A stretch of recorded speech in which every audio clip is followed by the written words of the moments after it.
Hello and welcome to Karate Kid Master Dojo. This is Master Craig. Hello everybody, how you doing today?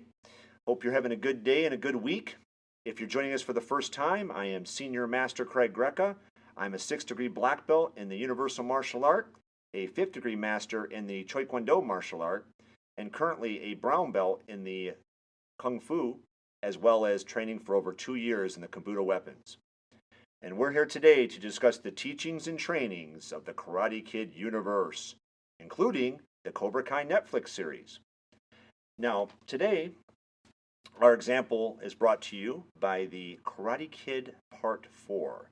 In the Karate Kid Part 4, Julie Pierce is babysitting to earn some extra money so she can go to the mall. And Mr. Miyagi brings over some balls and toys for the 3 boys that she's looking after to throw at her. Okay? And in the movie, she jokes and she says, these kids don't need more toys, they need a straitjacket, child-sized straitjackets, because they were kind of throwing stuff at her the whole time, and they were really hard to babysit. So Mr. Miyagi was, in his own way, was helping her to learn.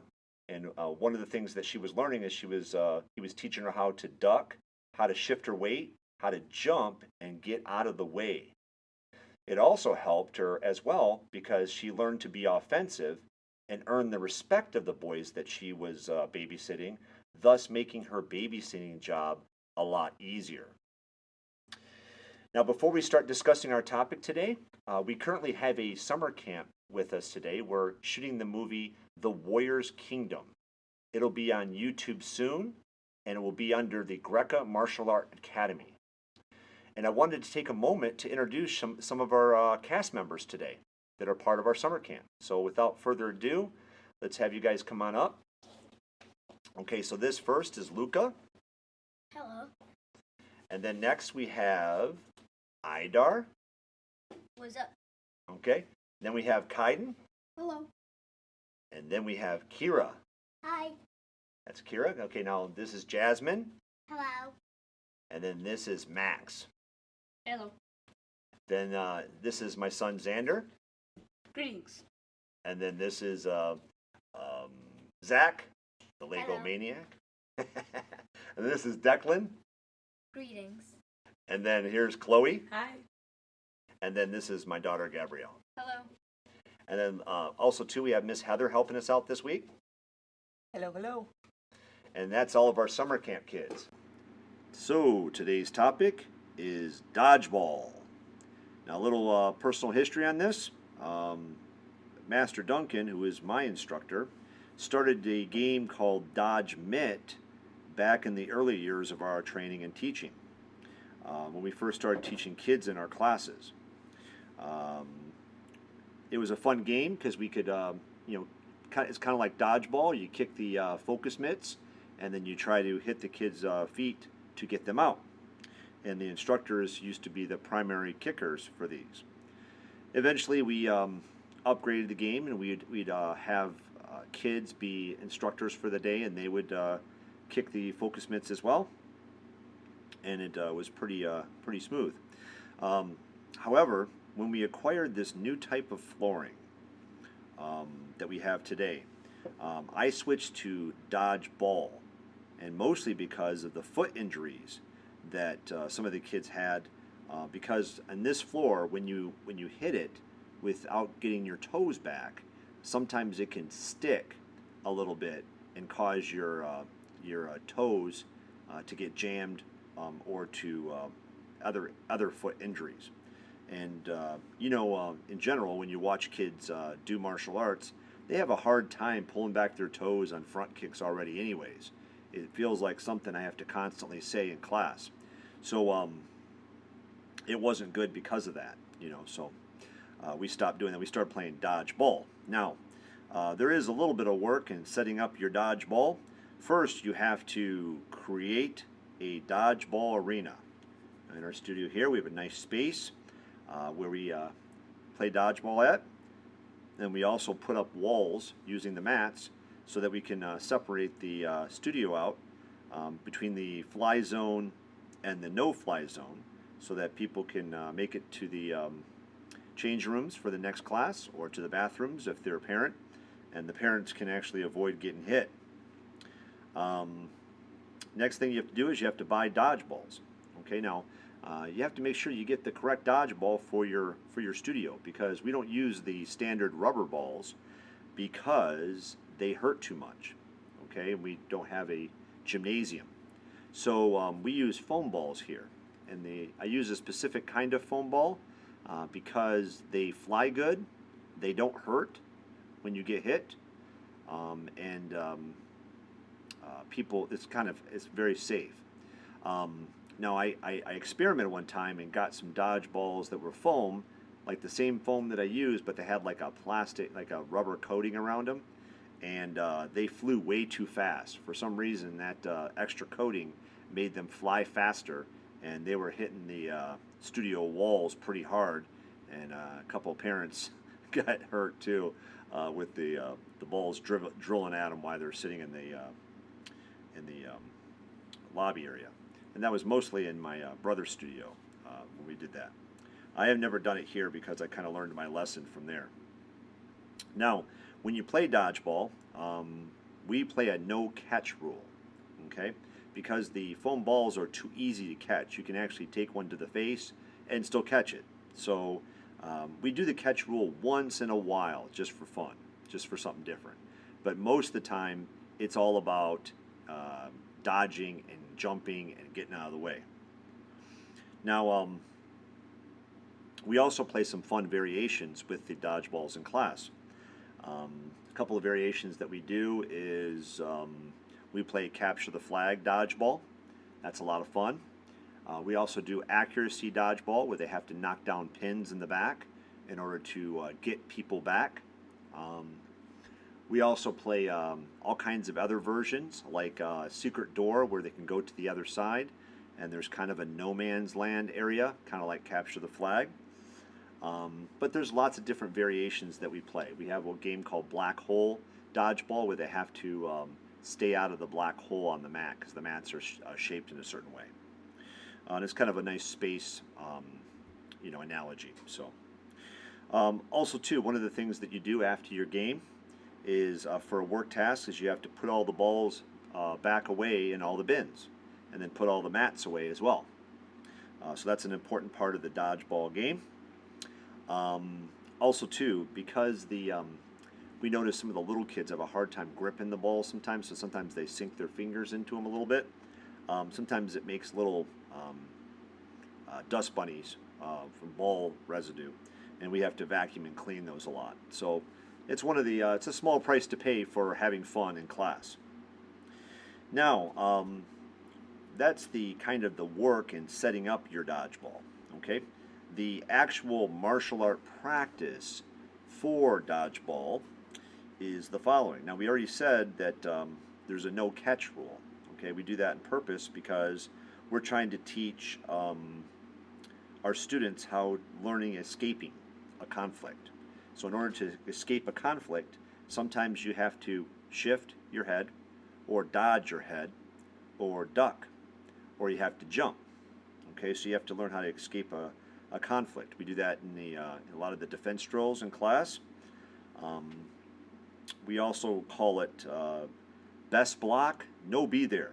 Okay, so when you're not there, that's the best block for everything. But we do teach everybody how to block using dodgeball game. So we have this kind of strategy for most people. We say, never throw your last ball. Never throw your last ball. Always keep a ball on your front hands so that you can block anything that comes after you. Okay, so you can do an outward block, you can do an inward block, or you can do a low block. Okay, to try and block. So you can block your whole body by keeping yourself sideways and doing your blocks just like you do in martial art class. So in order to throw another one, you'd have to pick up a second one before you can throw it again. Okay, so we have a joke that says that you're a sitting duck if you throw all of your ammo. Okay, so if you throw both your balls that you have in your hand, then you have nothing left to protect yourself except for the dodging. Okay. By the way, my son does that on purpose in class. He's really good at dodging without getting hit when he has no ball in his hand. So he's one of the exceptions to the rule because he has a really good dodging capabilities. Now, we talked about jumping and ducking. Okay, that's very important to dodgeball because a lot of the shots come at your feet. People's blocking skills become very good, and when their blocking skills are so good, they really have a hard time getting people out unless you aim for like the foot or the shin. Okay, so a lot of the better players aim for that area. In fact, most kids are pretty good at blocking, and they have that kind of guard up and the balls in their hand kind of thing, and they can make the circular block. Sometimes they're so good at that angle that I tell them that if you try to hit an advanced student from the waist and above, you're probably not going to get them out. Okay, and most of the time they don't. Once in a while, they'll get lucky with a stomach shot or a shoulder shot because they didn't get the ball up far enough to block. But most of the time, if you aim for that area, you're going to be, you're not going to do very well. Okay. Now, one of the rules that we have in class is we don't have a ricochet rule. Okay, so for the dodgeball, if it bounces off the floor, it doesn't count. It has to be a direct shot. Okay, so there's no playing pool, so to speak, in this game. You can't bounce it off a wall or bounce it off the mats or bounce it off somebody else. It has to be a direct shot that goes from your hand to them. Okay, so if you hit them in the big toe, if you hit them in the hand, if you hit them in the elbow or in the face. We also, by the way, this is one of the funny things we do. People don't understand why I say that for. Now, I got it from a movie. It's obviously a joke. I got from Coming to America. Okay, so for Coming to America, when I think it's Eddie Murphy's character stands up and goes, "In the face!" We kind of adopted that as Grecas, and we use that in volleyball a lot when you get one spiked on you, and we're like, "In the face!" You know, some people use that anyways to say "in your face" kind of thing. But one of the biggest reasons why I use it in class, nobody likes getting hit in the face. It's kind of like a startle, like oh, I got hit in the face, and sometimes it hurts. Sometimes you get dust in your eye. So sometimes I feel like if we just call it out and say, "Hey, in the face," then the kids don't feel so bad about it. Ha ha ha, I got in the face. So it's like they laugh it off more. Instead of getting kind of sad about it. And sometimes people do get hit right in the one eye and it hurts a little bit, so you got to go take a break, whatever. But most of the time, it kind of helps them to laugh it off. Like oh, I got hit in the face, kind of thing. It's kind of funny on both parties. So, anyways, back to our martial art practice. One of the things that dodgeball teaches you is it teaches you how to strike first. Okay. I've seen teams before, and I can predict usually if I watch a team play inside the studio, the team that leans forward and the team that's more aggressive and the team that's more offensive tends to be the team that wins every single time.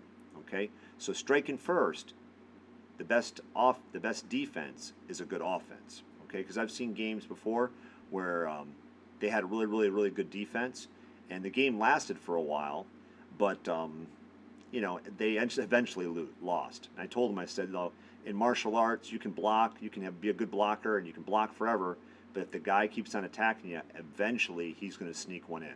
Okay, so you have to learn to attack back.